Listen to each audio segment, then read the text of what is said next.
Welcome to the Forward Compatible brand. If you're watching this video, that means that you found us at Channels for Change. And at Channels for Change, we teach you how to live your legacy and transform the world by launching a brand or business, starting a social movement, producing your own podcast, or self-publishing a book. Channels for Change is part of the Choose Your Calling family of brands. And Choose Your Calling is a media and production company, publishing house, and full-service branding and marketing agency centered on purpose. Hello, I am your mentor, Stephanie Zamora, and I am passionate about supporting individuals in launching and growing their own channels for change. And I have over 20 years now of award-winning experience in print and website design, brand strategy, and almost 14 years now in online marketing, SEO, and front-end development. I have led rebranding projects for one of the largest hospital chains in the United States and one of the top health-focused nonprofits in Colorado. I've also been integral to print and website projects for some of the most innovative and notable universities and assisted with several large household name brand campaigns. Now, many people think that they're in the content marketing or visibility business because most thought leaders and visionaries have been taught to think narrowly. And this is why it is so very easy to buy into the idea that we have to adopt AI or we'll get left behind. Because inside that outdated context, AI allows us to produce more, faster, and cheaper. Adopting the latest technology on the scene seems responsible, even strategic. But really, you're optimizing inside a frame, a lens, a context, and a worldview that's already collapsing. Now, there are many historical examples that I could use to illustrate this point, but let's look particularly at the 1930s through the 1970s. Now, in the 1930s until well into the 1970s, the food industry focused on efficiency, scalability, shelf life, and cost reduction. Every advancement was quote unquote right by the logic of feeding more people more quickly. But over time, that system optimized itself into something that people no longer trusted. From overly processed foods to questionable supply chains to endless chemical additives, business as usual was no longer an option. All of that quote unquote impressive technology eroded trust among consumers as they transitioned from living in scarcity, which is where all of this started, right? The solutions were to feed more people because there was food scarcity. And back then, they didn't care where the food came from. They just needed to eat. Then they started experiencing more health scares and beginning to be able to ask more questions about where is this food from? What quality is this food? Is this food really good for my health and my overall well-being? Because they had agency. They were no longer in scarcity mode. By the 1990s, chronic illness, obesity, autoimmune conditions, environmental degradation, and food safety became more apparent, changing consumers' needs and demands and altering the industry and the larger world's context. If this sounds familiar, that's because we're seeing a parallel right now with AI, with the changes in technology. The very same thing is happening right now, just in a different way. Now, acting on the assumption today that all new technologies or platforms are the quote unquote right next step to sustain your business and serve your audience is very much like assuming that as trust in the industrial food industry collapsed and the broader social and cultural contexts shifted, that the right next step back then was faster factories, cheaper preservatives, and more convincing labels. Basically, what this is continuing to optimize production by doubling down, all while ignoring the fact that the relationship itself is breaking. The food industry tried, though, didn't they? They masterfully created health washing, greenwashing, and a widening gap between what they claimed that their food was good, that it was on the people to eat differently, that their health issues were their own. They marketed in such a way that it was easy to believe that the food products themselves were good and whole and complete nutrients, everything that you needed to feel well. And yet it widened the gap between what they were claiming and what people were actually feeling in their bodies. And that's exactly what's happening right now with business and online marketing. People are feeling the shifts in their bodies, but business owners, online marketers, advertisers, they're just not catching up. It's really important to me that you hear this. This is not cliche. This is not buzzwords. It's no longer business as usual. And it just has not been for a while. Because as more people are starting to see this truth creep into their personal realities and everyday life, it feels like the time to talk openly about what we do now. What do we do next? The question becomes, if the old ways no longer work, which they don't, what's the path forward to longevity for your business and your body of work? Is it adopting AI so that you don't get left behind? Is it figuring out an algorithm hack that you just haven't mastered yet? Is it publishing long form content on a platform like Substack? Is it making flashier, more engaging reels that you post everywhere? My answer to that is no. Most people don't believe me when I say that it is none of those things. But again, that's because most business owners and thought leaders have been taught to think narrowly about forward compatibility. Thinking from and designing for forward compatibility is best understood by looking at the term through its original usage. Now, most technologies are designed with some degree of backward compatibility. This is what allows older devices to continue functioning as the technology iterates and evolves. A great example of this is early color television signals.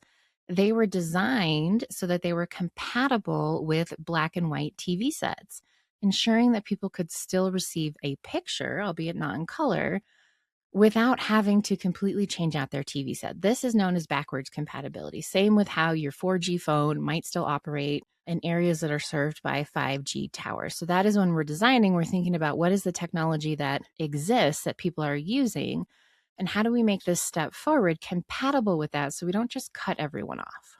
On the flip side of that is forward compatibility, which is designed to ensure compatibility between older or existing systems and future ones, meaning that technology's ability, that person's ability, that business's ability to seamlessly handle inputs from a newer version of a related system. So in short, it ensures that these older systems, our businesses and our bodies of work, can still function effectively with newer technologies and systemic shifts, such as the rise of AI, growing distrust and burnout among many online consumers, and significant economic and social shifts without failing. This is the key. Now, doing this forward compatibility, building a forward compatible brand, business, and body of work, it requires what's called futurist thinking. Futurist thinking is a structured, creative, and often collaborative approach to exploring potential future scenarios, whether they're desired or disruptive, and building readiness for uncertainty. Now, in theory, futurist thinking is meant to cultivate resilience and proactive decision-making by identifying signals of change, challenging existing assumptions, and creating what-if scenarios to move beyond reactivity and into reorientation work that prepares us for what's most likely to come next. I say in theory for a reason, because as you're going to see, futurist thinking, and you'll see more of this after you watch this training, as you go back out into the world and you see all the marketing, quote unquote, gurus and experts, the bizfluencers, the tech bros, everybody, you're going to start to see that futurist thinking is completely missing the mark, because the people who are doing that thinking, they're operating from a very narrow lens.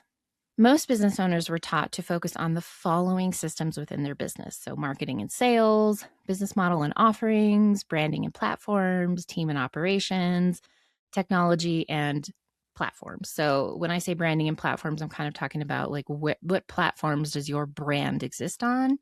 Technology and platforms is more things like social media, AI tools, all of that. Now, when we think solely from this incomplete lens, it makes it so much harder for us to see what really needs to happen to thrive in the very, very near future, in the coming years and beyond.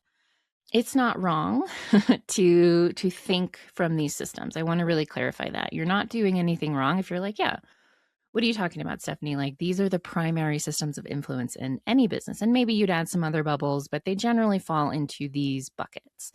You're not wrong. These are absolutely systems of influence within a business. But when we only focus on these systems of influence with our business and body of work, that is what gives us the context and the framing and the lens that causes us to only want to hear things like How do I hack the algorithm for more engagement on insert whatever platform here? Or which platforms should I focus on to get the most audience growth, the most traction, the most conversions? And which types of content convert best? So we're focusing just within these buckets. And that is a limited framing, and you're going to see why that is. Forward compatibility requires that you take off the blinders. As I go through this, a lot of this can feel really uncomfortable. A lot of this can feel confusing. Like, I have no idea. Like, I understand on a conceptual, intellectual level what you're telling me, but I have no idea, what do I do with that? How do I change what I'm doing? Because remember, there's a reason that our thinking is narrow around this. We're in an echo chamber of what most businesses and online marketers and tech people are focused on. And that lens is inherently narrow. This is true of anything in life. So it can feel uncomfortable. Like, what do you mean take off the blinders? I'm looking into all of these different things and I'm trying to figure out how to make it work. Taking off the blinders just means, in our context, we're widening our lens. It also requires moving out of normalcy bias. This is a really big piece of the puzzle and a really big reason why humans cannot accept this forward compatibility conversation just yet. At least most humans. You're here, you're listening, yay for us. So normalcy bias is our tendency to underestimate the likelihood of disaster and to believe that life, business, marketing, whatever it is, will always continue as quote unquote normal, meaning how it's been so far. Now, normalcy bias is a major reason why many people aren't ready to talk about forward compatibility as a thinking, being, business, and systemic lens or practice. This is very, very normal. This is our subconscious mind doing exactly what it was designed to do, which is to keep us in the known and familiar, to keep us safe and alive. And the only way that it knows how to do that is to stick with what's known and familiar that we have survived so far, even if it's not working, even if it's painful or uncomfortable or we're miserable and unhappy. The subconscious knows, okay, we're still alive.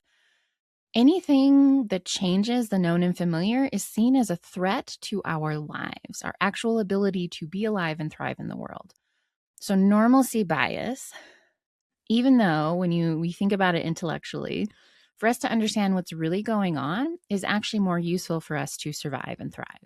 Our subconscious is very simple in the sense that, okay, well, this has kept me alive. I don't know what that is. That's dangerous and new and different. Let's not do that. And it will sabotage our ability to create change. Doesn't mean we can't create changes. It's just recognizing that as I move through this presentation, just notice where your mind is like, no, no, I don't buy this. This doesn't make any sense. Everything looks fine to me. Like, I don't know what you're talking about, Stephanie. It just means that your blinders are up and your focus is narrowed, which is very human and very normal.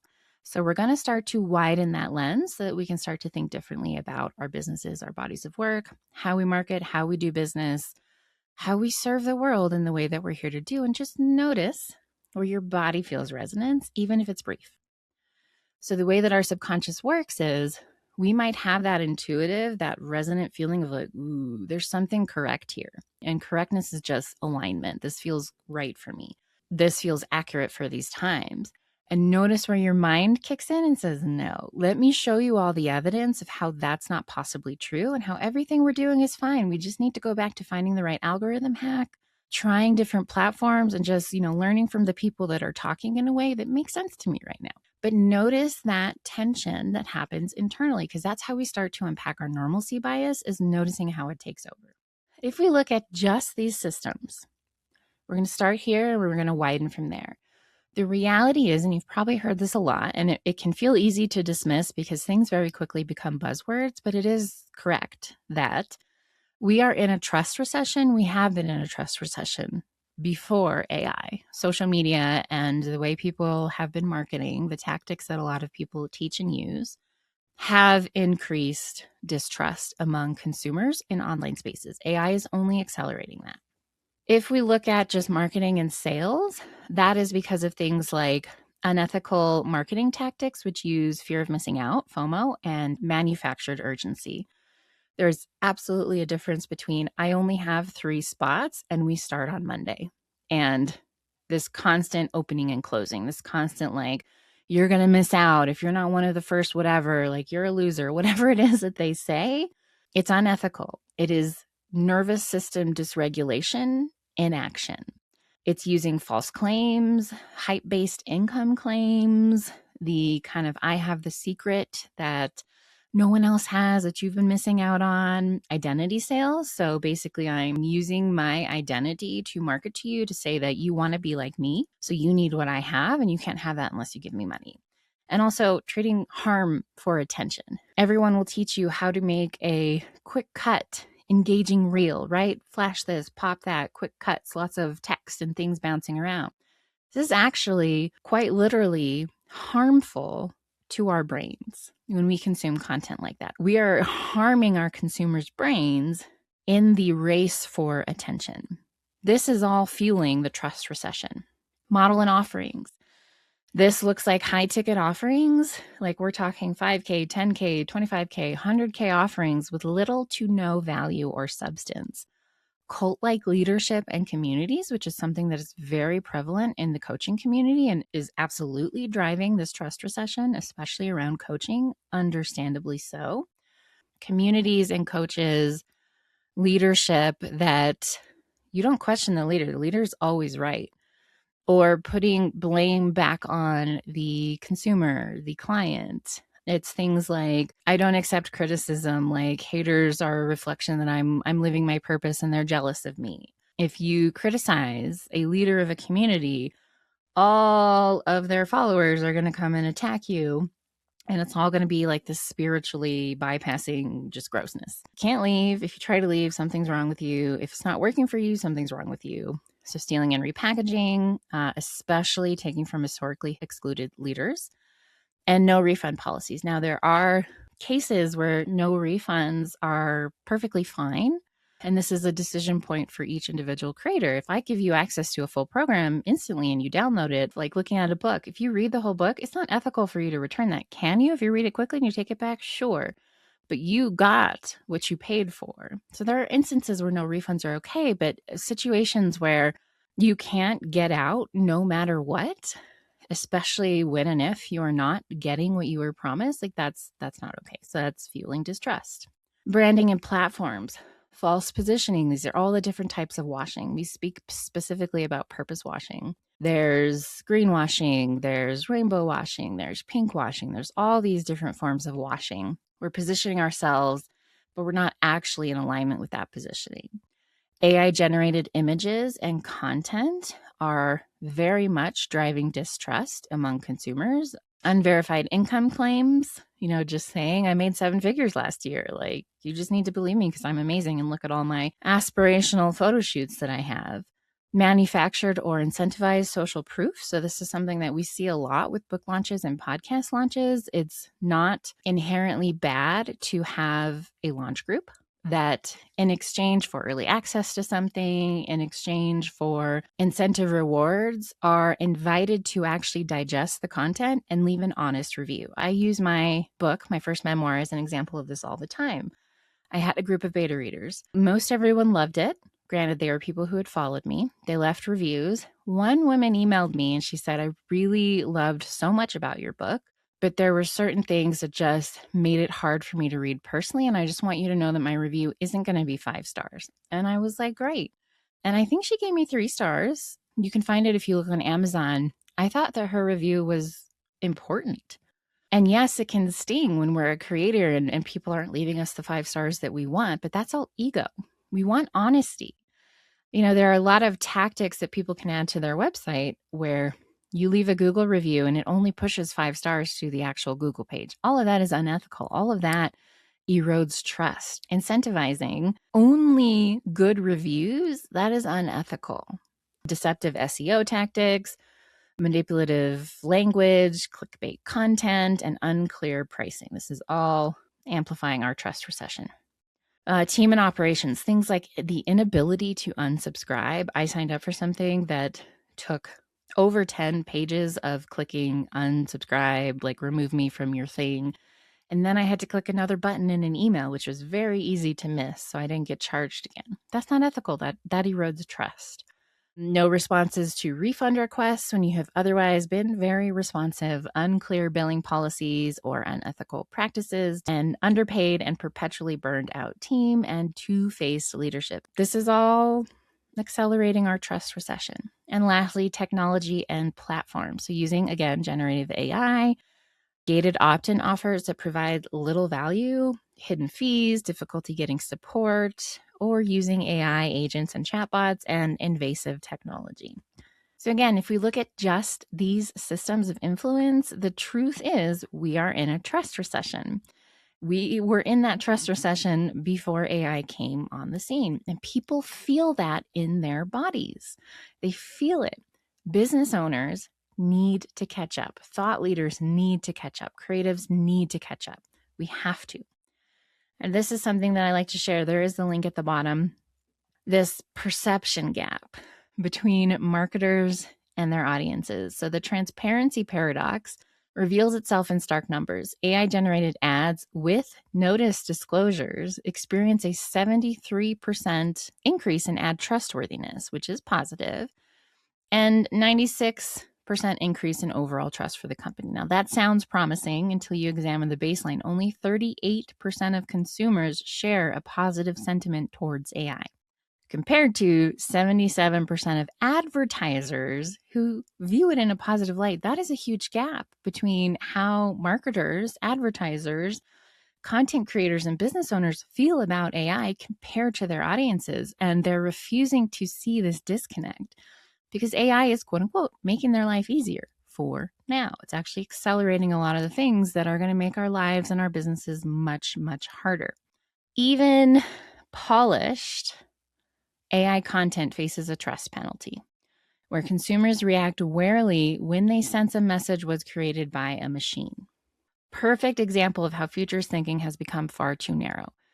Most futurists, most marketing experts are talking about how you have to adopt AI so you don't get left behind. Our audiences don't want AI. I would bet a lot of money that 38% that feel okay with the use of AI, they probably use AI to market their businesses. And that's a major gap. And that trust penalty is real. And so as brands and individuals continue to generate AI content, these numbers, this gap will only increase. You cannot claim forward compatibility if you are ignoring that this is not a technology that the masses want, especially if you can't see how it ultimately erodes trust, connection, and safety with audiences. If we ignore this reality, we're giving in to our normalcy bias. We want it to just be the next tool and tech that we adopt and we move on with our lives and everything's golden again at some point once we learn it. Once everybody gets over how much they don't like it, then it'll be fine. We're perpetuating harm actively by ignoring this reality. We are continuing to harm the people we claim we're trying to help and support. And we're missing this active pivot point, this bridge point. Once you understand the broader systems and their influence on your work and your audience, it becomes much easier to see that it's no longer business as usual and that it won't be again in any familiar way. I'm about to lose a lot of people with what comes next, but I'm going to invite you to just hang out with me. Just listen, just receive, and just again notice where your body might have a moment of resonance before your brain says, I don't think so. I don't like this. Just notice. To understand all of this, we need to understand the full systemic picture, which requires expanded systems thinking, which most business owners, online marketers, definitely tech bros are not thinking about or caring about enough. So what the systems of influence for our businesses and bodies of work really looks like is this. Now, there's a lot more we could add to this, but I'm going high level for you to start painting a picture. There are 5 typical systems of influence that a lot of people focus on, and we're going to add to that. First, access to resources, be that time, knowledge, money, supplies, or support, affects your audience and your business directly. That is directly affected by supply chains, global economies, global conflicts, climate events, all of these other things that we're going to get into. But what we see a lot with businesses that believe they're doing good work in the world is that they are not even registering the systemic obstacles that their audience deals with on a daily basis. Of course, everybody wants to target somebody who has more money. That's not necessarily your audience. Or what you're teaching isn't acknowledging the fact that people literally do not have time when they're working 3 jobs and raising young kids alone. They don't have time as a resource. And a lot of people bypass that, which again perpetuates harm and is clearly ignoring what the reality is for a lot of people and what is going to become even more of a reality as this technology advances and as our world continues to change. Social climate. The current social climate, like social justice issues, public focus, and community concerns, there are so many people that are just gripping so tightly to the belief that politics has no place in business or art. Literally everything in our world is political. Literally everything comes back to politics. And in this present social climate, it is imperative that you give a shit about what's going on for people, what's going on in the world, what harm is being caused and perpetuated. Because I promise you that if you're seeing those as separate, you are actively causing harm to the people that you think you're helping. You're actively holding up systems of harm, oppressive systems that have a real impact on your people and the work that you do in the world. You cannot keep them separate. And if you choose to, and if you're blatant about it, we're going to start to see more of cancel culture. We're going to start to see more boycotts, which is not bad. Because if you're paying attention to the broader systems of the world, you would understand things really need to change. There are a lot of people suffering, and we can't just, that's heavy, I don't quite get it, or that's not fun for me to talk about. I'm just gonna, just say I'm not political in my work. My work has nothing to do with politics. I can't comment on everything that's happening in the world, and of course you can't. But what people are looking for is, do you, as a thought leader, a service provider, an organization, care? Do you understand what's actually happening in the world right now and how that directly affects the work that you're inviting me to do with you? That's really important right now. Global and local economies, because they are deeply intertwined, which many people first learned about acutely during the 2020 pandemic supply chain issues. There's also a lot going on in the world right now at the time of recording, where supply chains are being disruptive, actively, very, very crucial supply chains to literally everything that we do and use in our day-to-day life. And not having your finger on the pulse of the supply chain within your life, your audience's life, and your business, that's a pretty quick path to failure as things accelerate.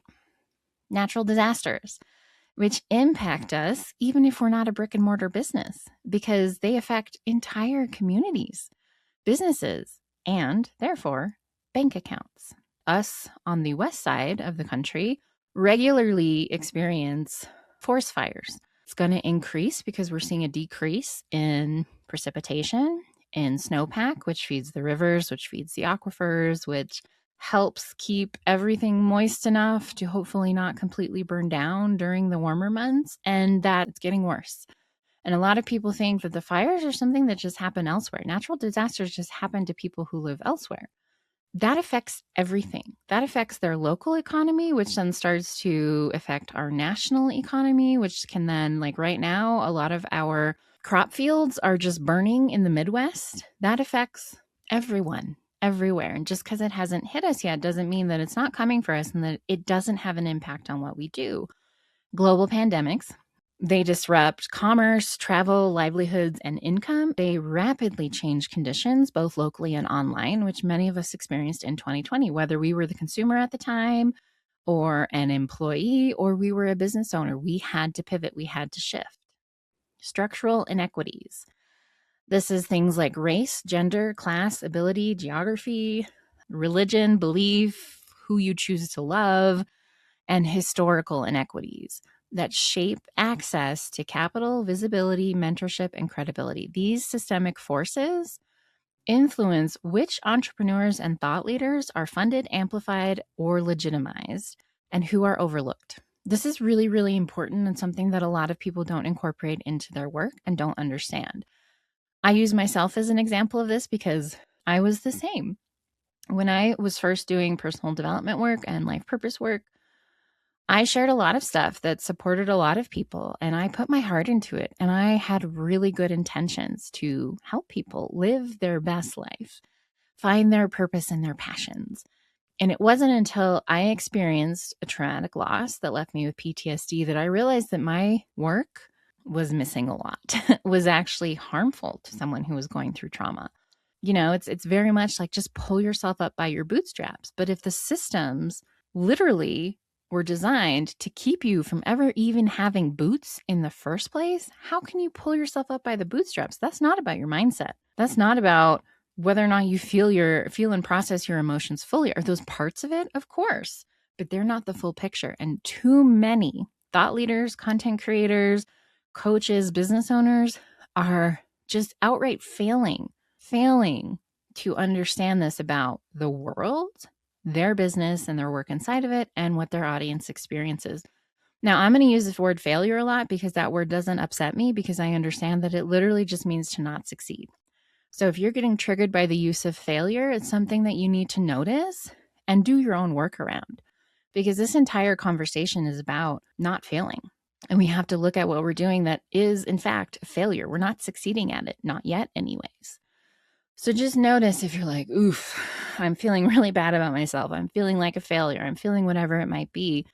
I always treat those things as they're uncomfortable and they're not fun. And they're revealing something that we get to work on inside of ourselves, which is a very big part of forward compatibility. We must decondition on an individual level, a personal level, as leaders, as creators, in order to not perpetuate harm. So just notice where that's coming up. Job markets. We are in a not great job market right now. A lot of people are struggling. A lot of people are stressed out. A lot of people do not have money because of this. Job markets and unemployment rates. And again, with 2020, it taught us that when unemployment rates rise, more people scramble to make money online while also tightening their own wallets. We experience this heavily. So having an agency, doing website design, even coaching, it wasn't exactly in 2020. It started to pick up more at the start of 2021, when suddenly there was just so many more coaches and designers and everything else that we did who were charging much less because they were new to it. They wanted the money. They were working actively to undercut other people's prices because they were unemployed because of a pandemic. And it's easy to just be like, oh, they suck and blah, blah, blah, blah. But it's looking again systemically at how things interact and what emerges from those interactions. What emerged from the 2020 pandemic was a lot of people lost their jobs, and a lot of people turned to the internet doing the best they could to support themselves and their families. And that affected already established businesses. So this idea, this is normalcy bias of like, oh, well, my clients love us and we've been doing this for years and we don't have to worry about that. We have a lot of loyalty. You don't know that as things continue to shift and impact people's wallets more and more. Climate change. Beyond natural disasters, climate change alters entire industries and supply chains and affects job markets and what people spend time and money on. So we covered this a little bit here and there, but directly impacts people in so many ways. And even looking at, okay, well, why don't they have fire insurance or flood insurance or tornado insurance? Insurance companies are actually dropping more and more policyholders without notice because these climate events are accelerating. People in California saw that. Entire neighborhoods wiped out by fire. A lot of them had been dropped from their policies. This affects them financially. This affects where their focus goes. We have to be aware of all of this as not just business owners for our own ability to pay our bills and continue living and supporting ourselves, but also as leaders who are claiming to help people with something. We have to be aware of this. We can't just be like, I'm only going to focus on people who have money in their bank account. Everyone's bank account is about to change. We have to be conscious of that, and we have to respond, not be reactive. Political parties, we are seeing a rise of fascism around the globe. Fascism fuels capitalism, but also limits what we can focus on within our work, while also creating tangible harm and risk for many in underserved and historically excluded, oppressed, and harmed communities. Again, to go back to what I said earlier, it's no longer okay to try to argue that politics are not part of your business. It absolutely is. You just haven't made yourself aware of that and educated around it, or it's uncomfortable. And we have to get over that, and we have to understand exactly how politics plays into literally every aspect of our lives. Industry regulations, which impact how certain businesses and thought leaders can operate, which we are hoping to see more of with AI as well as coaching. So what is systems thinking? All things that many, either consciously or with a great deal of effort, avoid considering or paying attention to because they seem separate from our work. They're not separate at all. So true futurist thinking requires incorporating systems thinking, and not just within that narrow view. So again, a lot of people are doing systems thinking inside that narrow. It's just marketing, it's just branding, it's just platforms and operations. It's widening the lens. Whatever your body of work and thought leadership focus, your audience and industry are already being impacted.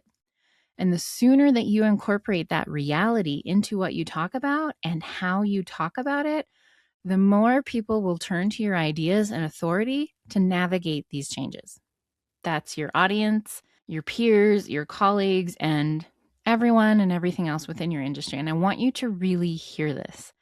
The sooner that you incorporate this reality into what you talk about and how you talk about it, the more people will turn to you and your ideas and authority to navigate the changes. So for those of you that are like, where is my tactic, Stephanie? How do I apply this to ensuring that I can thrive in my business and start making money and like be in people's mind when they're going through things? Is this. People feel it in their bodies already. People may not be able to explain or understand forward compatibility as a concept and how it applies to their lives. They might not even know how to label what's going on. There's just a shift. There's a shift in the air. There's a shift in our day-to-day lives. There's a shift as we watch what's happening online, whether we're digesting it regularly or just catching glimpses of it. When we go to the pump to fill up our cars and the prices are higher, the things aren't as available in the grocery store, people are feeling, their bodies are feeling the shift.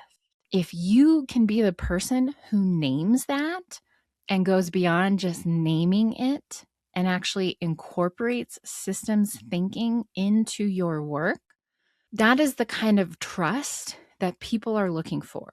If you just tell me, well, stop scrolling and watching the news and stop thinking negatively about the gas prices, like you're just going to manifest bad outcomes and you just need to hustle harder and buy my like special algorithm hack tactic. Trust out the window. Absolutely not. Because you're not even naming, you're not even allowing me to name what I feel happening, because it is happening. And you're just showing me that, okay, you don't get it and you're not willing to help me with this. And not only that, you're completely dismissing and invalidating and outright gaslighting me about my actual experience right now. So if you become the person leading this part of the conversation, and this does not just happen overnight, you have to actually do the work around this. It could be a year, 2 years, 3 years before you're really ready, but you can talk about the process of learning. You can talk about what you're doing to incorporate it. That will build the trust. This is not about purpose washing, forward compatible washing, if we want to make that a term too. You can't fake it. You literally cannot fake it.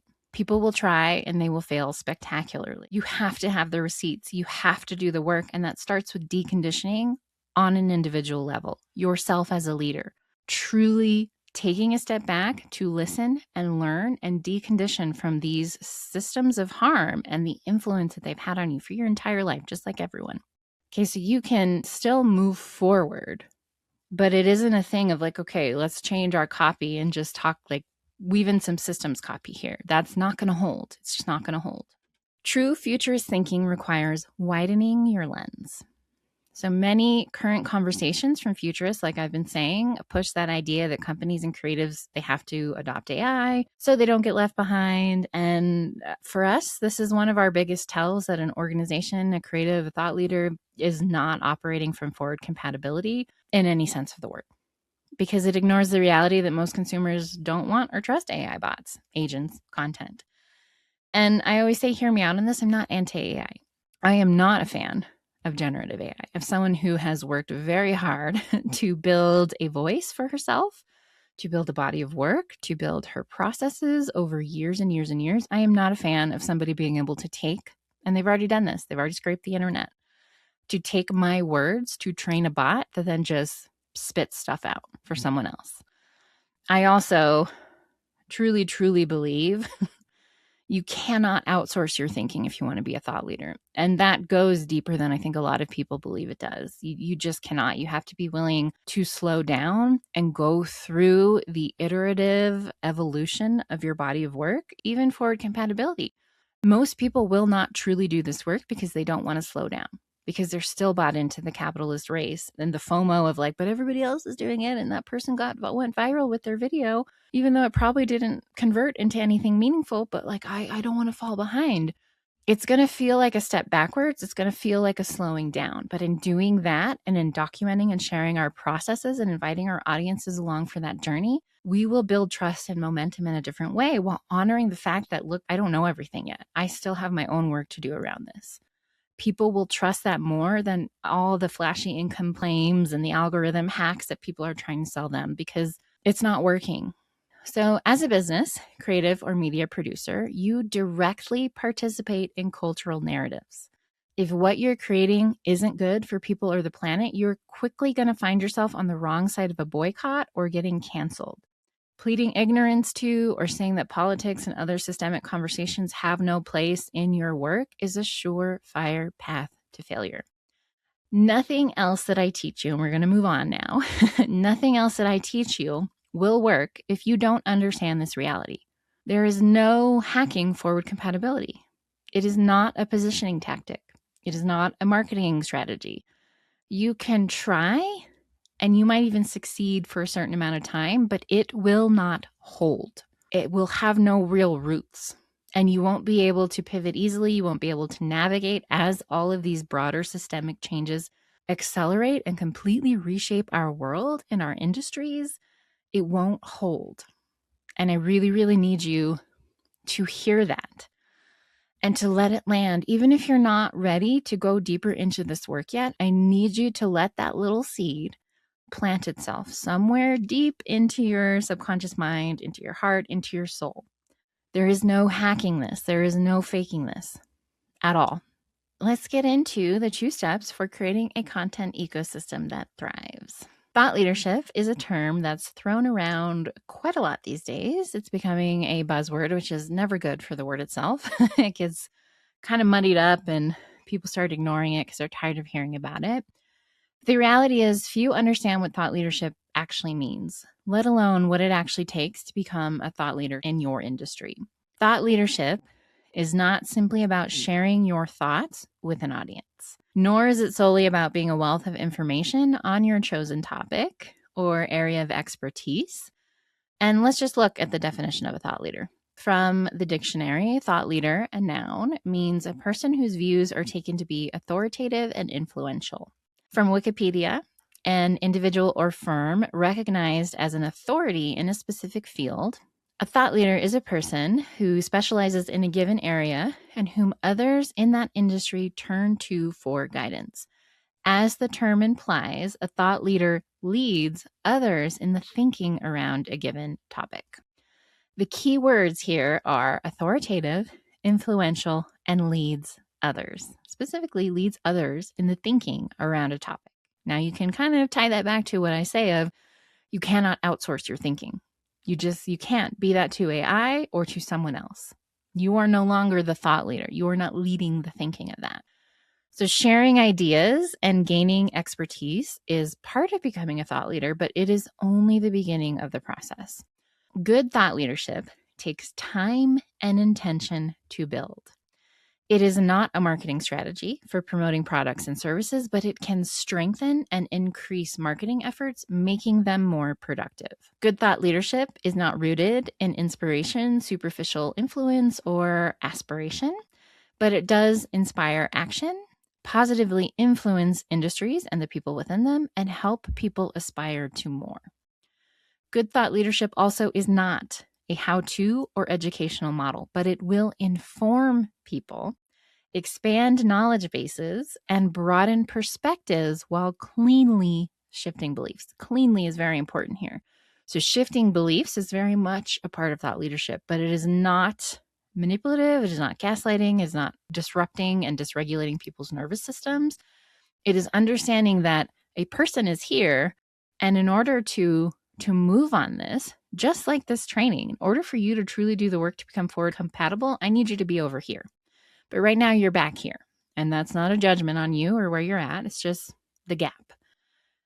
For you to actually do this work, you need to understand certain things. I need to walk you from where you are to that point of understanding. That's what we mean about cleanly shifting beliefs, which is what good thought leadership does. Now, before we move on, we need to talk about the difference between thought leaders and content creators. And while thought leaders do create content and may share that content in a way that mirrors content creators are not always thought leaders. And that is a really important distinction to make. And that is not a judgment. There's nothing wrong if you're a content creator. It's just understanding that being a content creator does not inherently make you a thought leader. We have to understand that difference. If you operate from a content creator perspective, it will be nearly impossible to stop playing the algorithm game and build a body of work with actual influence and authority. Again, this is not a judgment on content creators. It's a different way of approaching sharing information and work online. And if you are truly working to become a thought leader in your industry and around the work that you do, you have to understand that operating from a content creator perspective, which is how most people are teaching marketing and putting your work out online, it's going to make it really hard to stop playing that algorithm game. That's something really important that I want to land. Social media and platforms, they have their place, absolutely, within thought leadership, but they should not be your main focus. Social media and other platforms like Substack can be an excellent way to test your ideas with an engaged audience. This doesn't work if you're shouting into the void, if you've been shadow banned because your content is not something that the platforms prefer that you share on their platforms. It does not keep people scrolling.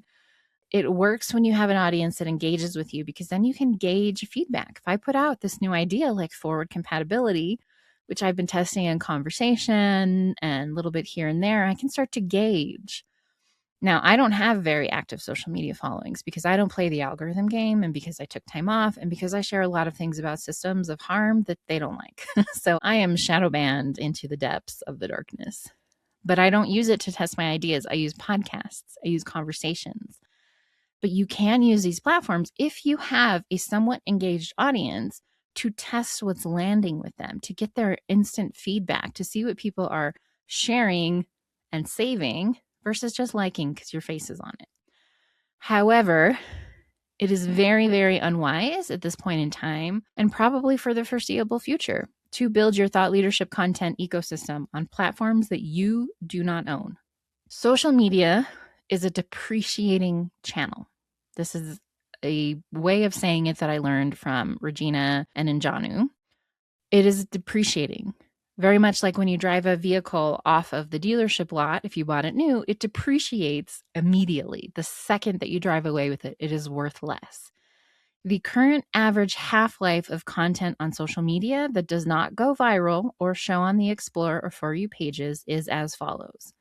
TikTok, 0 minutes. Twitter, now X, almost an hour. Facebook, almost 2 hours. LinkedIn, almost a full day. Instagram, about 18 hours. YouTube, closer to 11 days. And Pinterest, basically 4 months. Pinterest has gone up. I believe YouTube has gone up a little bit. These others have shifted slightly, but they haven't changed a whole lot. Now, something that I feel important to say here is some of you are going to hear that does not go viral or show on the Explore For You pages as a challenge. I would invite you to not see that as a challenge, because it definitely was not. We have had clients who are still very much playing the algorithm game, which, if that's fun for you or you just enjoy being on social media, no one's telling you to stop and no one is judging that decision. My invitation here is to take some of the time that you have probably been putting into platform and social media building and put it into content ecosystems on platforms that you own, because that appreciates over time. And we're going to get into that. Going back to what I was saying, recently had a client who had a reel go viral. 260,000 people saw the reel and had zero impact. All that does is keep you hooked into the game and keep other people on the platform so that the platform can make money from ad spend, from people who they can then market to and say, we have this many engaged users for this many hours a day. Give us your money and we'll show your content to them. It does not meaningfully convert like it used to go viral.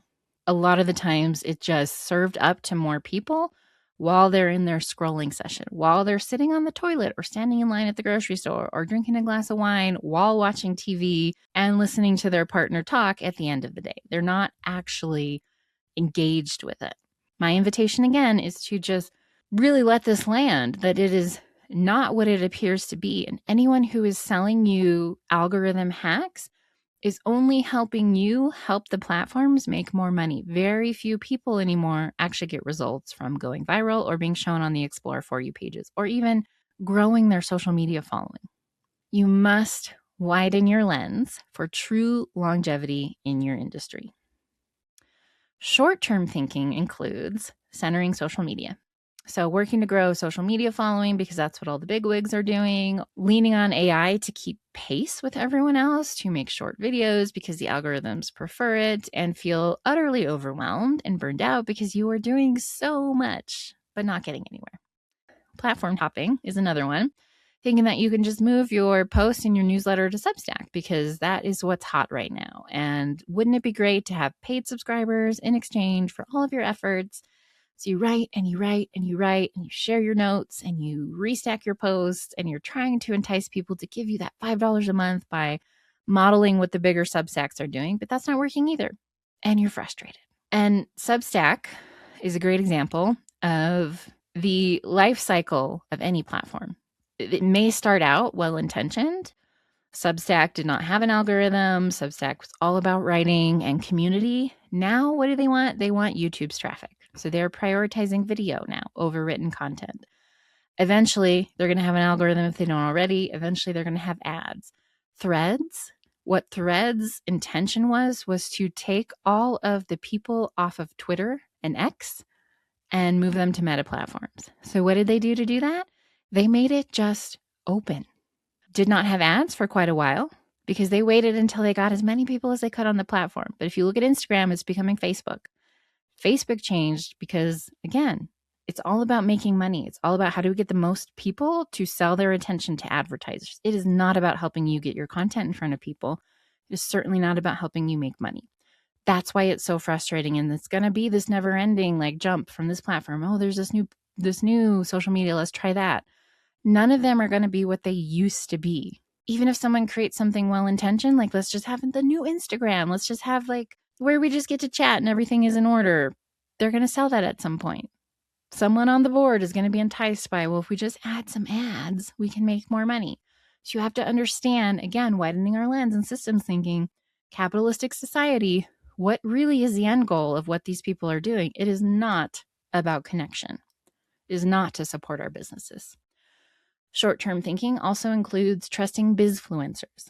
I'm a very big advocate of discernment. This is not me trying to get you to choose me over someone else. Please trust the body wisdom that comes up. Just like I've been saying about our audiences and consumers and just people as a whole, we as business owners, we can feel that things are shifting and we are experiencing distrust with all the people that are trying to sell us their tactics, all the coaches. You might not even trust me yet because what am I trying to sell you, right?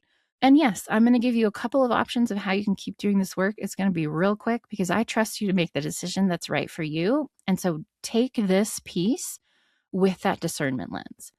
I mean something very specific when I say bizfluencers. When I say the marketing quote unquote gurus and experts, these are the people that have perpetuated the distrust online. These are the people that they're trying to entice you with FOMO, fear of missing out.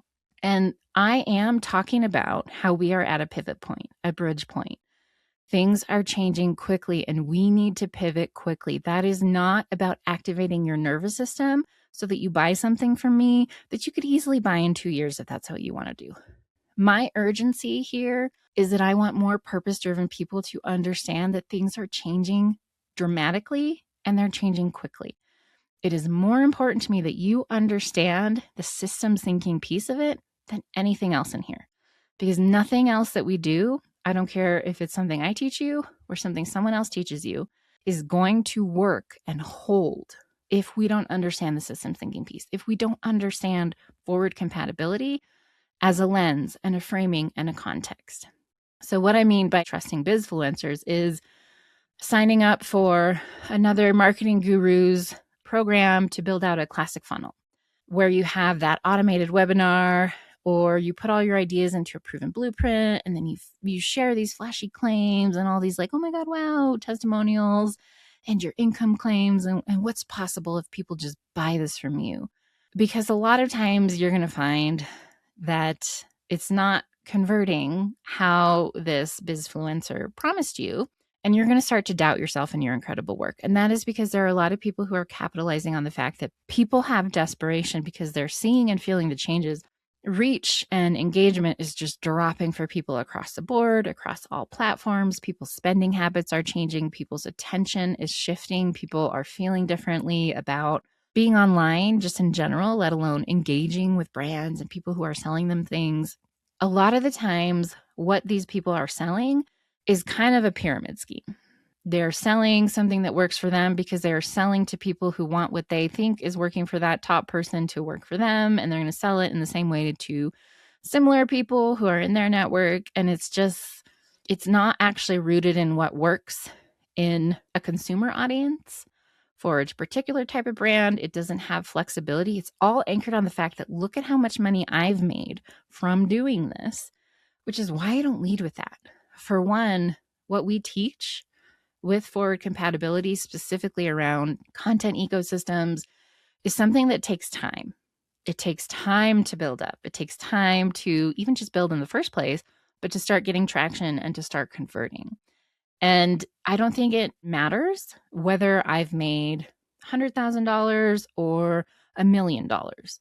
Why would I lead with that? Except to get you to believe that what I'm teaching you is going to work for you. It's going to give you that same result. I can't promise that. There are so many different factors that go into this work, especially as we approach forward compatibility, because there are so many variables outside of our businesses that are going to affect what works and what doesn't. And we have to be willing to experiment and to navigate our way through that. If you're just looking for, just tell me the thing that I can put up right now that will get me to hit 6 figures, that will get me to 7 figures, that will mean that I can just hire everything out to my team and retire my partner and never worry about working again. The time where things like that worked, it's coming to a close, if not already over. So I will never lead with that. I will show you in this training results that I have personally gotten from doing this work to encourage you in the direction of considering using strategies that actually appreciate over time when done well and when done from a forward compatible thought leadership lens, because that is what is important to me right now, that you learn and that you take away. And part of forward compatibility is deconditioning from capitalist influences. Capitalism is what has conditioned us to lead with income claims and also to respond to income claims, because it's all about money. It's all about making enough money. My invitation with this piece right here is to understand that anyone that is promising you a result is probably just basing that off of what they have achieved with a framework or a process or a strategy that worked for them. And they either don't know or don't want to share the context that allowed that to work for them. An example here, I have a friend, brilliant person, great body of work, spent years creating content, very, very much a strong content ecosystem based around a concept that was not fully trendy yet, but was very, very crucial to the work that he was doing. And he put out a summit. The summit was amazing. People started learning more about this concept. And because of all the work that he had put in, building that content ecosystem, building his body of work, his thought leadership, his specific processes over years, when that became a more trendy and like people wanted to understand that word and that particular concept and how it applied in their lives and with the people in their lives, the summit made just a ton of money. The summit worked. And this is at a time when summits were starting to not work. And summits, when I say that, I mean online summits, where it's a grouping of however many people over a few days to a week. And you can come and you can watch the trainings for free. And then after so many days or 24 hours, you have to pay if you want to continue accessing. So online summits are a list building tactic A lot of summits aren't very good. They're very much partnering with people who have big enough lists so that they can grow their own list. The why behind most summits is not great, but the why behind this particular summit, the context of the conversation, there were so many factors, including broader conversations, broader systemic shifts and conversations in my friend's particular industry that allowed that summit to work so well and to continue working so well. And this person was like, summits. If you ask them, what can I do to grow my business? Do a summit. The summit worked for me. The summit made me this much money. A lot of those people who did the summits, and I know all this from working with everybody involved, did not have the same results because it's not just summits. It's not just that traditional classic funnel model. It's not just posting on social media that works. It used to because less people were doing it and there was more trust, that little window between when nobody could trust anyone on the internet, because who are the strangers on the internet and what is the internet, to now we don't trust anyone because everyone is just bullshitting each other online trying to make money off of me. There was that window where it was like, all right, the internet's not that bad. These people are sharing helpful things. So it worked. And the reason that the summit works so well for this person is because of the broader systemic shifts and the context of their work. So discernment. Trust yourself to discern what is the right next step for you. And oftentimes what a lot of these bizfluencers and marketing gurus and experts are selling you is what worked for them under very specific circumstances and conditions inside a very specific context and because of the times. So again, discernment. And that requires being able to trust yourself and noticing when something is activating your nervous system. And it's not even that you genuinely feel aligned with what's being offered up to you, but that you feel urgency or you have desperation, and that's being preyed on. Whatever version of these things we might choose is always short-sighted. And this is understandable. I want to give some compassion to anyone who's potentially feeling bad because you have bought into these tactics or you still feel compelled to buy into them. We live inside of capitalism. Worse yet, this is late-stage capitalism. It's becoming increasingly more difficult for all of us to make enough money to survive, let alone thrive. It's natural, especially in a capitalistic society, to feel drawn to these short-sighted things. We all want the quick win. And there was a time that these things worked seamlessly and beautifully. They just don't anymore. So it's just acknowledging, even if we still want to try some of them, that these are shorter-sighted tactics. That doesn't mean that they can't potentially work for us. We might have the right conditions and context and audience and whatever else, but it's understanding the difference between what we all have been doing collectively around business and marketing has been short-sighted, has been short-term. I just want to implement this and get results quickly. And that is part of broader systemic conditioning, that's what we want. And we have to decondition from that. We have to be willing to slow down and to redirect some of our time and energy and investing our time, energy, and resources into something with true longevity. And it's going to feel uncomfortable. And again, that's why when we work with clients, when I do consulting and mentorship, there's a lot of personal work that's included in that, including deconditioning work, including systems thinking, including processing work and repatterning the subconscious. Like there's so much personal work we have to do to be able to move differently. So just notice discomfort, just notice what's coming up for you and know that it's completely normal. And it's completely normal to want to go for the short-sighted tactics, especially when someone's telling us that if you do this, you're going to make this much money in this many days. Why wouldn't we try that? So again, just discernment. So the short-sighted tactics are generally things like mastering AI to help you crack the code of an old model or existing platform.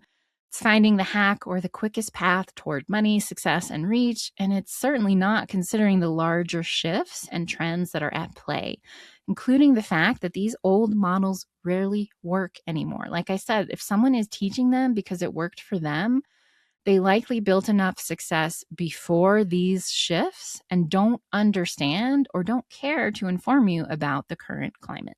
If you want longevity, focus on owning your platform, understanding the value at this point in time of owning your content, your platform, and your ability to connect and communicate with your audience. There is no next new platform that will have the return that early social media did, not Threads and definitely not Substack. This can feel overwhelming to a lot of people. Platforms feel easy because it's already built. I just get to show up, I get to log in, I get to post stuff, and people see it. building our own website, having our own platform and our email newsletter. There's a lot of tech that goes into that. And I promise you, it does not have to be expensive and it does not have to be hard. You can certainly create custom websites. We do that all the time. Our websites are custom. There's nothing wrong with starting with a theme. There's nothing wrong with starting with a website builder, as long as you're doing the research to ensure, like, we don't recommend Wix. We don't recommend GoDaddy's website builder. Definitely don't recommend vibe coding or AI generated websites because they are not secure and they can very easily break.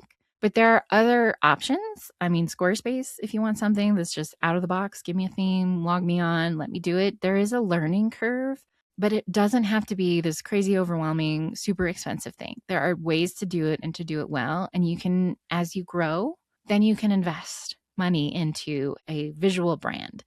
Templates out of the box, a lot of them look amazing. Just plug your content in, which we're going to get into next.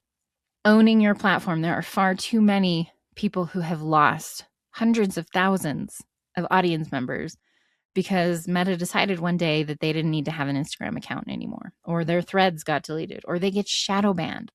There's so many reasons why it's important to own our platform, especially with the broader systemic political changes that are happening.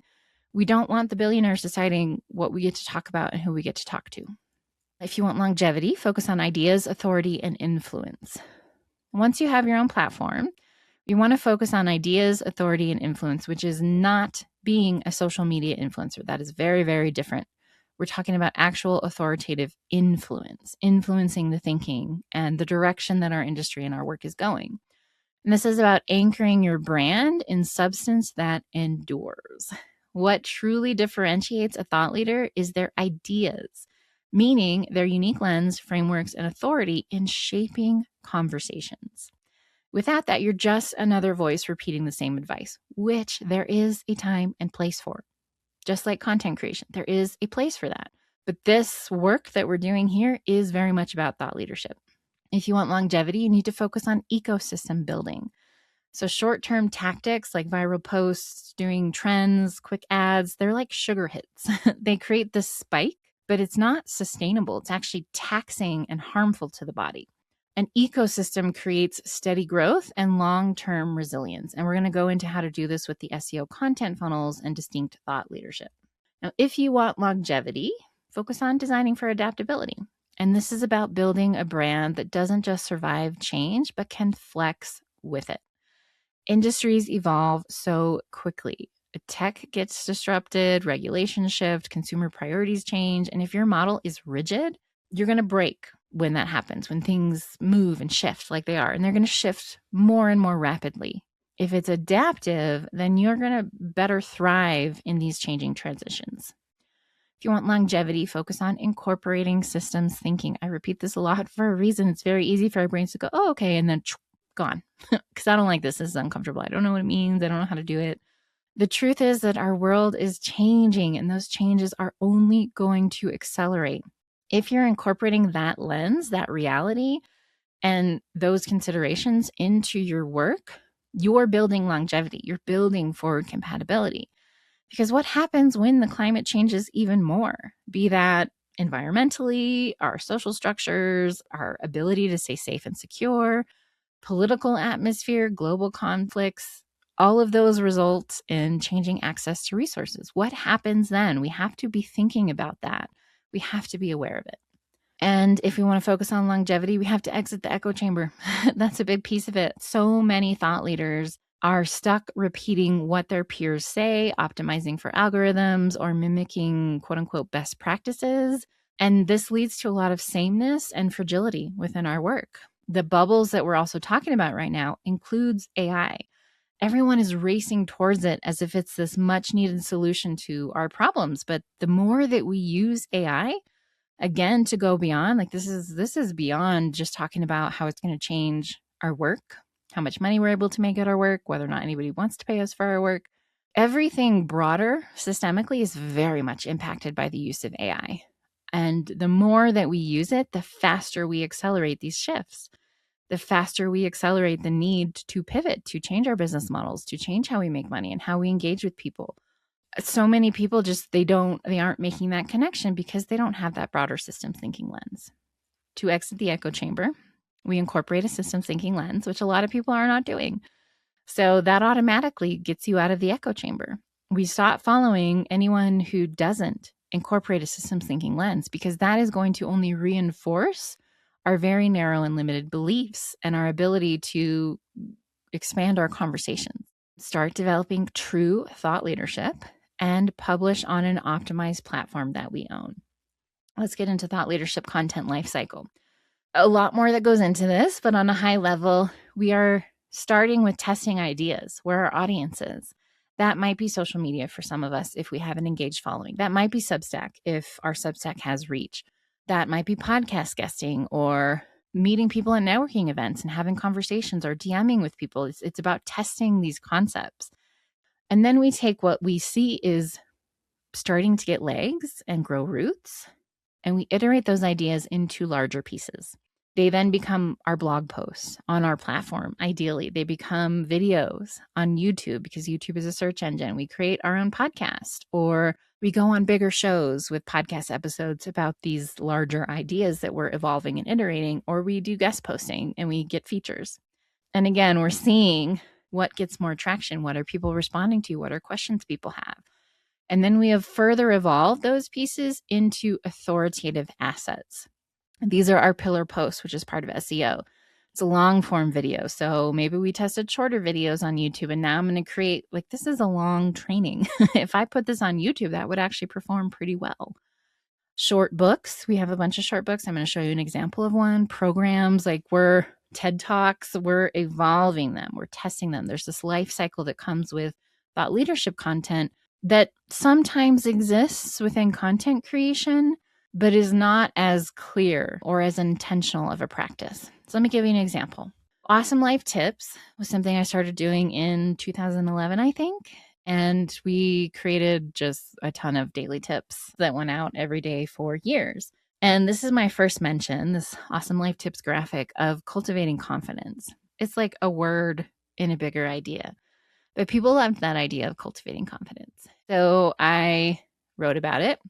And I wrote about it for Elephant Journal as well as the Huffington Post when I was part of their contributor program. What is confidence really? Wrote this article. What is this? 2013. Honestly, that is still up. You can look it up. Not my greatest work, which I think we all feel about when we look back. Good enough to be on Huffington Post, and good enough that post sent me traffic for years. And I would get messages from people that were like, you should write a book about confidence. This was such a good post. Where do I learn more? Confidence is part of the conversation that I have, but it's not my main focal point. But people responded to it. That signals something. That is an entryway into conversation with people because confidence is top of mind. They resonate with it. So that piece evolved in different ways in between this, but eventually became a pillar episode on the Make It Inevitable podcast. That also did incredibly well. And so I wrote Cultivating Confidence. It's one of our short books that we published. If you read the book compared to the Huffington Post article, it's much more in depth. And it really goes into the deeper work that we do around purpose and systems thinking and subconscious programming, subconscious winning strategies, healing our trauma, showing up fully expressed. It's just evolved so much. So this is what the life cycle of thought leadership can look like. And it can look like many different things. An important note about all of this, which I said before, but I will happily say a million times, is you just cannot build a thought leadership body of work by outsourcing your thinking. The magic happens in the noodling, the editing, and the iterating in real conversations with your audience and prospective clients. And while AI tools can have their place, they should not be doing your thinking, creating, editing, or iterating. And this is something that I get into a little bit more intense discussions with people around, because if we're looking at it from a capitalistic perspective, AI seems like a no-brainer. If I already wrote it, why would I edit it when AI can edit it?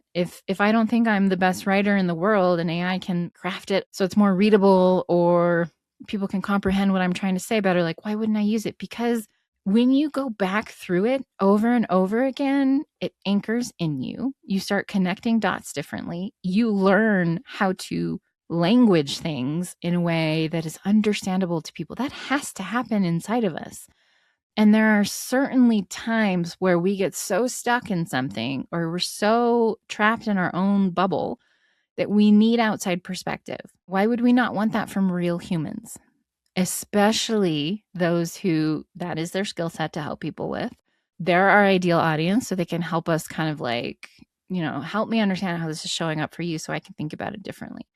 That does not mean there aren't times like I don't do the final edit of my books because I have edited it so many times, and somebody who that's their job, I'm going to give them money to make sure that that I'm not just seeing what I think I wrote anymore. There are places for that. AI can be useful in that instance. If you truly don't have the funds to give money to someone else who's trying to do their work in the world too. But too many people are stopping at, here's my idea, here's what I think it should be about, or I think it could be better. You do the work. Be that people who hire copywriters to do it for them, or who are using AI to do that for them. And again, this is where we're starting to differentiate between, am I just a business owner who's just trying to get stuff done and I just need some sales pages and I'm not a copywriter and my work really does not involve writing and thinking in that way? That's different. That's different than evolving your body of work and being the driver of that. And we have seen studies that AI is reducing our cognitive abilities. It's making us dumber when we use it because it's allowing neural pathways to atrophy because we're not doing it. Just the same as if I outsource it to a person, which a lot of people do with agencies. I'm just going to hire the agency. They can make me sound authoritative and influential and frame things better than I ever could. There is a time and place for that. But if what you're trying to build is thought leadership, if you're trying to build a forward compatible body of work rooted in true thought leadership with legs for longevity, you have to be involved in that process as much as possible. Because then when you want to go when they invite you, because your book was so brilliant, to go speak on a stage and you can't remember things, or somebody asks you about something and you can't remember writing it because you didn't, which we're seeing that in the research, you are not the thought leader anymore.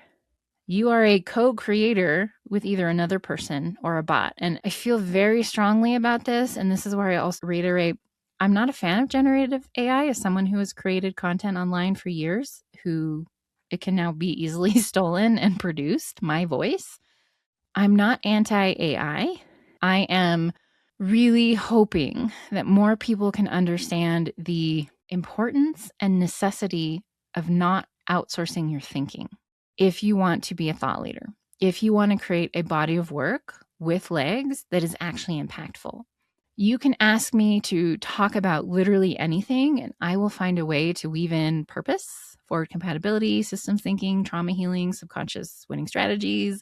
All of these aspects of my work, I can talk about them from any angle because I have done all the thinking. My neurons are firing fully around it. Are there gaps in my thinking? Of course, but we fill those in as we learn, as we grow, as we get stuck on that one paragraph where it's like, I know I want to tell this kind of story. I know I want to make this kind of reference or example, but I can't think of the best one. Then we have to go and look for it. We have to go and research, and our brain noodles on that. It tries to connect dots. It comes up with these perfect analogies that didn't exist before.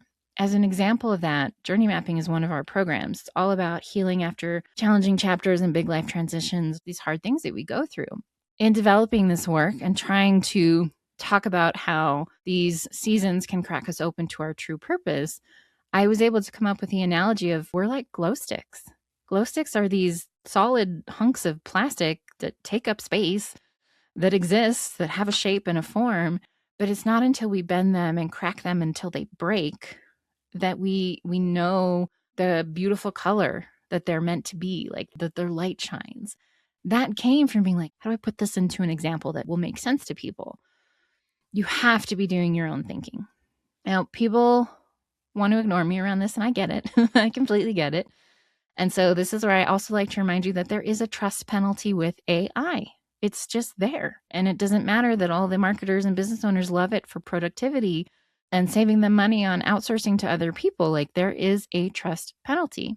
And plenty of studies that show that regular use of generative AI is reducing cognitive abilities. You cannot have lasting influence and authority if you are not doing your own thinking.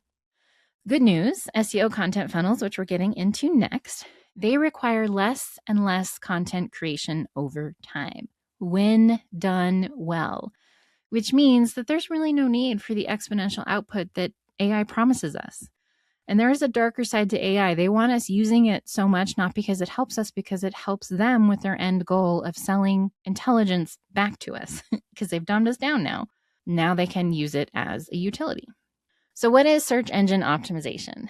SEO is a set of strategies and practices designed to improve a website or piece of content's visibility and ranking on search engine result pages, which are called SERPs. So that's like Google, Bing, Yahoo. Any search engine, DuckDuckGo, where you type in a search query is a SERP. SEO is the foundation for showing up in the top results for the things your clients and customers are actively searching for. Actively. And that is the difference. If I am part of your viral reach to a video on Instagram, I could very well be on the toilet. I could be talking to my partner because we're watching a movie and I'm not even looking at my screen. That counts as a view and that keeps you hooked in. Whereas if I find you through search engine optimized content on a platform you own, I have actively sat down and typed something in because I am actively looking for what you do and what you have to say about it. That is a very big intention difference. SEO acts as a cold referral system with a different kind of trust baked in, a very, very good kind. When designed well and executed strategically, SEO allows you to create and produce compelling content that grows in visibility, reach, and conversions over time, drawing in more people. Now, all of this work begins with keyword research and understanding what you can and should rank for. You want to find keywords with high enough monthly search volume and low difficulty that center around your core offerings, ideal client pain points, and key marketing messaging. Now, sometimes a monthly search volume of 150 is ideal. If you are a executive leadership coach and you work with 3 people at any given time in any month, 150 people a month searching for your content that leads into your offerings, that could be plenty. You don't need a lot of people. If your clients stick with you for a while, maybe you only need 5 new clients a year and you want to have a wait list. So you could target a search volume of 100, of 150, of 200. That could be ideal. Other times, let's say that you sell a product or a digital product or a book, 10,000 a month could be ideal search volume for you. Though the higher the search volume, usually the higher the difficulty. So we're trying to find that balance. Either way, we're looking for mid to low competition. Now, this takes some know-how and some patience, as your clients may not be searching for what you think they are. We've had this happen when we do keyword research for our clients. We sometimes have to be creative and explore and identify different terms, different search queries that fit for our work, that we could bring them into this conversation around and make sense for what our audience is searching. So there are different tools. We use SEMrush, SEMrush. We also use Ubersuggest. Those are both paid tools, SEMrush being more expensive. Google's keyword planning tool is free. You have to sign up. You might have to put your credit card in because it's part of their ad setup, but you don't have to pay to do keyword research. So sometimes you just have to do that when you sign up. This you can just Google because it's a long URL. You can just Google Google's keyword planning tool, and then you can find it and you can sign up for free. You want to start by identifying 1 to 3 primary conversation buckets for your body of work. You might talk about a lot of things. I certainly do in my work, but they fall into 1 to 3 main categories. Or in our case, we've built different sites around it. Like Channels for Change is one of our verticals, very much focused on thought leadership, business building, things like that. So we have different keywords we use for Channels for Change, then we use for Choose Your Calling, then we use for one of our other vertical sites. Now, these are the buckets of conversations, pain points, and solutions. Now, for a functional nutrition that we recently worked with, those buckets included autoimmune disease, chronic pain, and chronic anxiety. For a real estate agent, that might be finding the right agent, selling your home, and understanding the current market conditions. So you have to start by identifying what are the current buckets that your work falls into, both in what you offer and what your ideal clients and customers are concerned about and looking for. Here are some examples as you get into this of keywords that are likely out of reach for you. Meal delivery services. Almost 30,000 people search for that monthly. That's what the volume is, monthly. The difficulty is 60. That's pretty high. Life coaching, almost 50,000 people a month. Also pretty high difficulty, not the worst difficulty I've seen for a high level keyword, but it's not great. Anything over 30 to 40 is going to be more difficult to rank for because more people are competing for that keyword. That's what that means. There's more ads, there's more content competing for these keywords. Website design, 90,000 monthly searches, 60 difficulty. That's not terrible. It is possible to rank for that if you could create the best content around website design, but it's not going to be easy. It's going to take more time. That's also what that means. It's going to take better content, longer content, and more time to rank for. Not impossible. None of these difficulties are impossible. I'm actually targeting one that I think is maybe 65. I think we're targeting how to become a thought leader. Is a difficult keyword to rank for, but I want it and I can write a lot. So we're going for it. Now compare that to more specific keywords. So instead of just meal delivery paleo has 3,000 monthly searches and a lower difficulty word, 47 now. Life coaching for men, 1,000 monthly searches. That's 12,000 men a year or their partners searching for life coaching for men. 22 difficulty. If you coach men, I would go for that keyword. I have shared this training with a lot of people, and this is old research, so it might be different. That is a good targetable keyword if this is what you do. Website design, small business, 2,400 monthly searches, 43 difficulty. Still a little bit higher, but more targetable than just website design. And we can also start looking for what we call long tail keywords. How do I design a website for my small business? How do I find a coach for men? And that will come up in the research. You'll start to see some people, and we do this as people. You can notice your own search habits. Sometimes we do just type in a keyword. Other times we type in a question. Questions are becoming more common with the AI search results and summaries. So you might find like how to become a thought leader is the keyword that we're targeting. That's becoming more common. So you might find that your keywords are questions. Now, super, super, super important. You cannot use AI tools for keyword research. They simply do not have the traffic or analytics data, nor do I think they ever will unless someone like Google decides to actually intentionally build an AI tool for keyword research.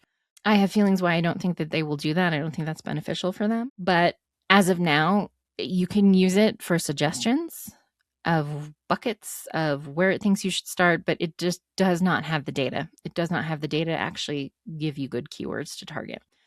Now, once you have your keywords, you will want to build clusters. Again, ideally all on your own website. Can you do this on Substack? Absolutely. But you can't take that SEO juice with you if you ever decide to leave because they piss you off or because they introduce ads and algorithms or because you want to write and they want to prioritize video. You can take your list, but you can't take that SEO juice and you can't redirect it. So ideally, this is done on your own website. And the way that we build these clusters, this is part of the content ecosystem, is we start with one pillar post for our focus keyword. Best practice says that that is 3,500 words. We say 3,500 words or more based on what's ranking because these posts, the way that we build them, are designed to overtake what's already ranking. That means that when I search my keyword, whatever I research, if I search life coaching for men, I'm looking at what's coming up organically. And one of the things that I'm noticing is, first of all, what is Google prioritizing as a search result for this query? Because I need to do that better than everyone else and then more. So if all the posts, like all the posts that came up for how to become a thought leader, were already quite a bit of words, like between 9,000 and 12,000 words. So I wrote 18. So this 3,500 words or more may not be relevant to the keyword that you're trying to target. That depends entirely on the difficulty and the intent of the keyword, meaning what are people looking for, which Google has surmised and figured out, and what is it serving up? Because we need to also do what it's serving up. Even if it's not normally what we talk about, we can make it our own, but we have to cover those because that's clearly what Google has determined is the most relevant and useful response to that search query. So we want to do that. We want to match that, not copy. We want to match that, but do a better job. Write more words, add more images, just make it amazing. And I'm going to show you more about a pillar post next. And then we want to write at least at least 3 supporting keyword cluster posts. These are more normal length posts, 750 plus words, that support the pillar post with cousin keywords. Meaning if my target keyword is life coaching for men, a cousin keyword might be, how can life coaches help men? That might be a search query, and I'm not saying it is because I'm not sure. That might be a long tail keyword that people are searching around this main keyword. Maybe it's got less searches, lower difficulty, but I can write about that and then I can link to my pillar post. So these are meant to support, not necessarily compete with your main pillar post. You don't want to use that same keyword over and over. You want to use a variation of it or something that supports it. And then also very important is quality backlinks from authoritative sites. Please do not buy backlinks. You will see offers. You will see people telling you that they're different and legitimate. That's bad technique in SEO. We want quality backlinks from authoritative sites. So we do this through guest posting, getting features, doing podcast tours, anything where you're showing up online. This also supports AI search results with your keyword as much as possible, with a link back to ideally that pillar post or your website.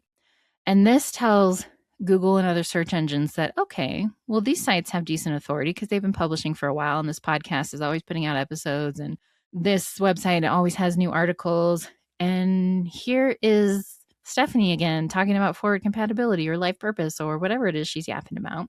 And they're linking to her site. That's telling Google is creating a map and a network.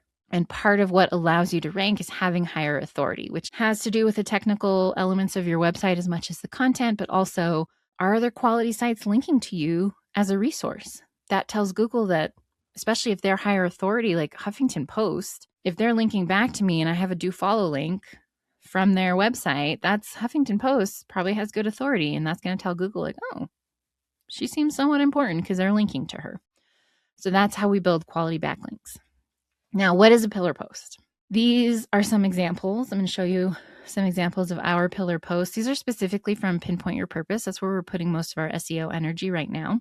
So Pinpoint Your Purpose, you'll also see some SEO results shortly. Pillar posts, essentially the absolute best resource for the target keyword in your industry. It answers every key question that your ideal person has about that topic. And those specific topics are, again, uncovered through your keyword research so you know what people are searching for and what's within your reach for ranking. Example of one of the pillar posts. This post is about how to find yourself. That's our keyword. It's 12,000 words. It's basically a short book.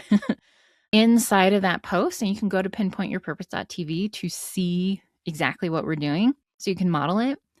We have custom illustrations that we have created through our Illustrator. So we have unique images throughout the post. It's very long. So we have, I think, 3 or 4, sometimes up to 8 images to break up sections. We have an audio version of the post. Google likes multimedia. That's also good for accessibility. So if I'm visually impaired, I can listen to someone read me the post. And that audio file is, the metadata is optimized. So if someone did an audio search, it could come up in that.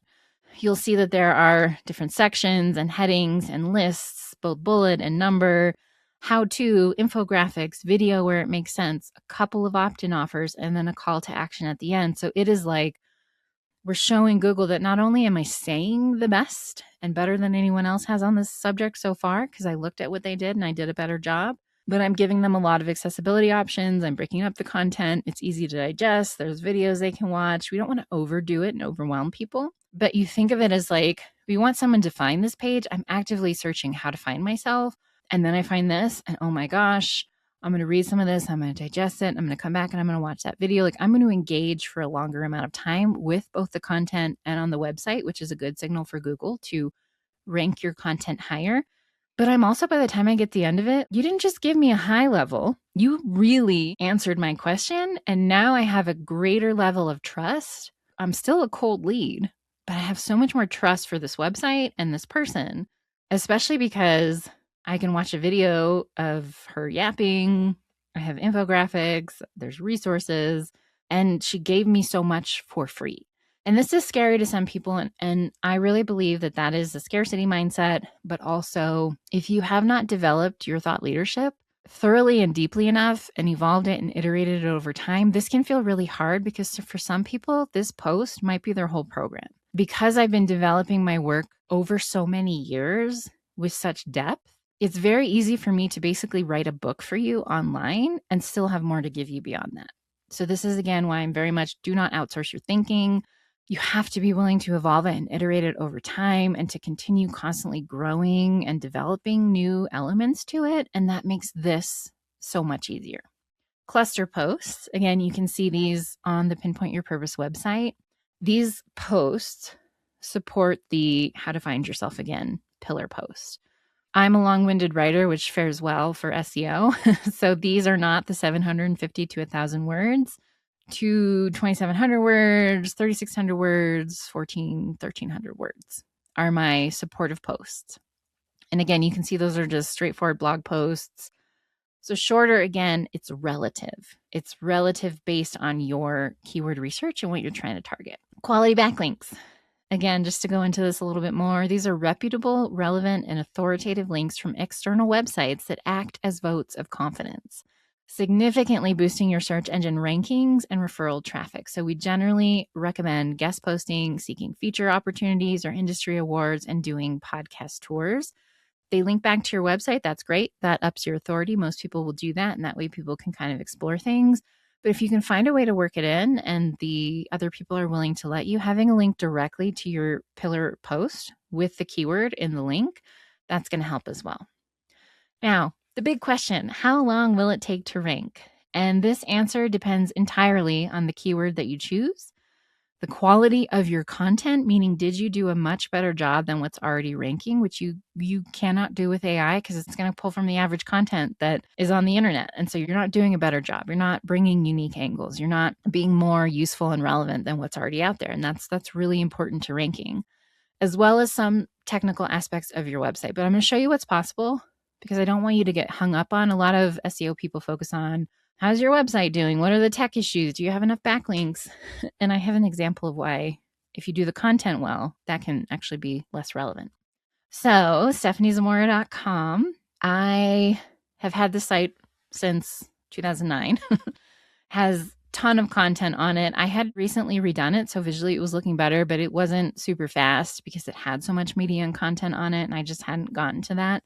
But in 2021, I decided to start working on SEO content because I could see since 2018 things were really shifting.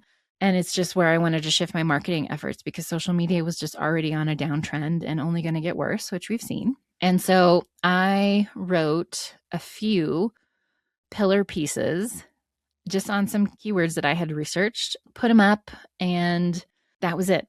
That was all I did, even though I had bigger plans, because I realized shortly after doing that something bigger wanted to move through me. I was going to be shifting my body of work into Choose Your Calling and all of our brand verticals and things like that. So I just straight up abandoned this website. I left it up, but I stopped updating it. I stopped posting to it, and I diverted my efforts. And it took about 2.5 years before Choose Your Calling came online. There was a lot of work I needed to do behind the scenes and things I went through personally. But in the summer of 2024. Yes. So this is a good amount of time. This is not a quick overnight success story. I started getting notifications from my hosting company that I was getting more traffic than was allotted for my plan. And I was so annoyed because I immediately assumed I haven't touched this website in years. It's got to be bot traffic. Well, I looked into it. It turns out I was ranking. My half-hearted efforts resulted in ranking in position 5 on page 1 of Google for a keyword that over 12,000 people search for monthly.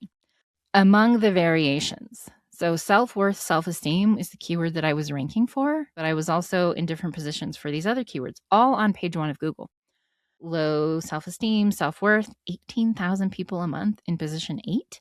So I was suddenly getting a lot more traffic because one of my half-heartedly posted pillar posts was ranking. I don't have the dates on the screenshot, but I do on the next one. This one post in particular that I did not optimize beyond writing it well with the keywords and putting it on my website. I did not optimize the page speed on my website, none of that. Did not add multimedia elements, none of the things that we're doing now. It led to an almost 500% increase in monthly traffic. And you can see where it starts to go up. And this highlighted area is this highlighted area here. So it jumped up starting in September of 2023. It started to grow. an increase. And it was in June, I think, when I was like, what is going on? Why is my traffic going over? That traffic maintained after the spike with no new content or optimization. It has since tanked because I moved the post to Pinpoint Your Purpose. It's ranking on Pinpoint Your Purpose now, but it maintained, like we went live with the verticals in May of 2025. So it kept driving traffic, that one piece with no new content or optimization, no cluster posts. So if you write a really well done piece of SEO content and you just leave it on your slow website that you do nothing else with, it can still rank. That is the power of appreciating content that is designed to do better than what's already ranking. And that is part of our process. Very specifically, we create content that is designed to overtake what's already ranking, which is why it can rank quickly when done well. This also led to a 160% increase in keywords ranking in positions 1 to 3, 470% of keywords ranking in positions 4 to 10, most of which, this has changed a little bit with the first page of Google, how they changed the layout. Most of those are on page 1 of Google, if not page 2. So you can see that increase. Again, kind of following the same timeline. Now, Pinpoint Your Purpose CV, the reason that we use those pillar posts as an example, launched in May of 2025 with 3 pillar posts. You can see that by August, it was starting to increase. Same with seeing an increase in organic keywords that we're ranking for, also in the same time frame. We went from a little bit to 124 organic keywords that we're ranking for. So that's the power of SEO content when it's done well. And I really emphasize the well. You'll see more traffic and conversions over time without having to regularly churn out content like on social media. I use those 2 examples specifically because you'll see that one half-hearted post, it took a few years, but it ranked and it ranked well. And it's continuing to rank well now that it's on Pinpoint Your Purpose. Pinpoint Your Purpose is a great example of being really intentional, building a fresh site that was optimized for page load times. It was optimized on the back end, and it actually getting traction within 3 months and growing from there. There is no promised time frame, nor would I ever give you one, because again, there are so many variables. It depends on the keyword. It depends on the quality of the content. It depends on if you did a better job than anyone else on the internet. It depends on whether or not you wrote that or had it written by somebody who knows what they're doing versus using AI to just turn out a certain word count because it's pulling from what's already on the internet. You're not going to rank with that. And it can also depend on the multimedia elements and other aspects of what you put into the post. So you might be wondering, how is this a funnel? Because we're talking about content funnels. This content creates a much higher quality relationship with the people who come across it versus constantly shouting at them in the noisy rooms of social media in small 2,200 character, 10 slide or fewer bursts that simply cannot contain very much meat. Now, again, you can use that to test your content with people, but that's you can't build the same kind of trust. These pieces, especially the pillar pieces, build trust immediately because they provide all of the information that you could need to answer the question or the query that you typed into Google. And they didn't even have to give you their information. They didn't have to give you their email address. And again, this is what can be scary to people because so many people are taught to have a scarcity mindset and to keep everything gated. You know, they have to give you something before you give them anything. And sure, we can have opt-ins. We can have our offerings and our programs where there are things that we don't put out publicly because they require nuance and they require support and whatever else it might be. But when you're really working to develop your body of work and to do it well and to iterate and evolve it over time and to ensure that it's high quality and that the thinking is different than what's out there, which there's so much that goes into this, it builds a different kind of trust immediately. And you can then lead them into whatever the next step that makes sense is. For us, you'll see different things. Sometimes for our pillar posts, they often lead into one of our programs, or they might lead into an opt-in. It just depends on the conversation that we're having. Either way, you're more likely to see conversions at the end of your pillar post because you answered their question and you did a better job of doing that than anyone else. And if this is how much information that you give me for free, I can only imagine what's in your book, what's in your program, what's in your freebie. Yes, tell me more. And it converts much better. When you're consistently iterating and evolving your thought leadership conversations, like I've said, it becomes so much easier to provide immense value in your pillar posts for free because you have so much more behind the scenes. If you want to go deeper into this work, we would so love to support you. Like if you really want to build that authority and that influence that withstands this endless increase in generated content that people are getting sick of and do not trust, as well as the broader systemic shifts that are happening, we would love to support you. And that can look like joining our program, has a very similar name. Creating a content ecosystem that thrives beyond the AI bubble. This in-depth workshop is do it yourself. It will help you take the first steps towards building that brand with true longevity, not short-sighted strategies. And we will also show you how to incorporate social media as part of this content ecosystem. We use it very specifically as thought leadership libraries or testing lean ads. For some of you, that might be testing your ideas with people. So there is an element of that we include. A couple other things I just want to point out. We will show you how to do the keyword research in depth. We will show you on 3 different platforms. So Google's keyword planning tool, which is the free one. We will also show you how to do it in Answer the Public, which is from Neil Patel, who also owns Ubersuggest, which is a tool that we use. And then SEMrush. We have 9 step-by-step modules. They go into a great deal of depth. We try to give you as much resource as possible, but we show you exactly step-by-step how we build our pillar posts and the exact research process that we do and how we create them, and then how we also use the content that we've created to then create an ecosystem of traffic that comes from YouTube and Pinterest. If Pinterest makes sense for your business, is also a search engine. So we have all of that in here. We'll also do a full site audit. This takes us a week. We do it manually. We do not automate it. We will do a site audit to see where you have SEO issues on your website, if you have a website, so that you are aware of them. Again, you can rank even if your site has SEO issues, if the content is that good. But we will highlight those for you so that you know they're there. Oftentimes are things like page speed, duplicate pages, broken links, things like that can be pretty easy for you to clean up on your own, and are things that we can help with if need be. We'll also do competitor analysis for 2 of your top competitors, meaning we will run their sites through our reporting system and get a sense of how much traffic they have. Are they actually a search competitor for you? Some people, they might be a competitor in the sense that they're a leader in your industry, or they have a big social media following, or they brag about making the most money, but they might not even be a search competitor, which means you can overtake them in that pretty quickly. Or we might find that there are certain keywords that they're ranking for, oftentimes not intentionally, that will give you a start. And then we also have monthly office hours. Every month for an hour, we are on Zoom. It's Nick and I. Nick is our SEO and podcast mentor, and he's part of the program. You'll be learning from him as well. Every month, we're on Zoom for an hour. You can pop in if you have a question. It is not group coaching. It's not one-on-one coaching either. But if you're the only one that shows up, you get all our time and attention. And we're happy to talk with you and even stay on longer when need be to ensure that you really feel confident in what you're doing with this. Because when it's done well, even though it's kind of hard for our brains to wrap around at first, it was for me, we want to make sure that you get the most out of this. So we include those ongoing monthly office hours and the reporting for you. And that is what I have for you today. You can use when you go to channelsforchange.tv/ecosystem at any time. This is not, again, we don't do the FOMO. We don't do the nervous system dysregulation and activation. Build Forward 30 at any time. If you decide you want to do the program, we'll save you 30% off of the pay in full or the payment plans. Accessibility is also really important to us. If you are part of a historically oppressed and underserved community, or you're struggling financially at the moment, but you are purpose-driven and you want to really do this work to create a content ecosystem that thrives, that does not perpetuate harm. If you want to get into the forward compatibility, we have a whole module on that as well, which is some of what we covered here, but also goes a bit deeper. Please don't hesitate to reach out.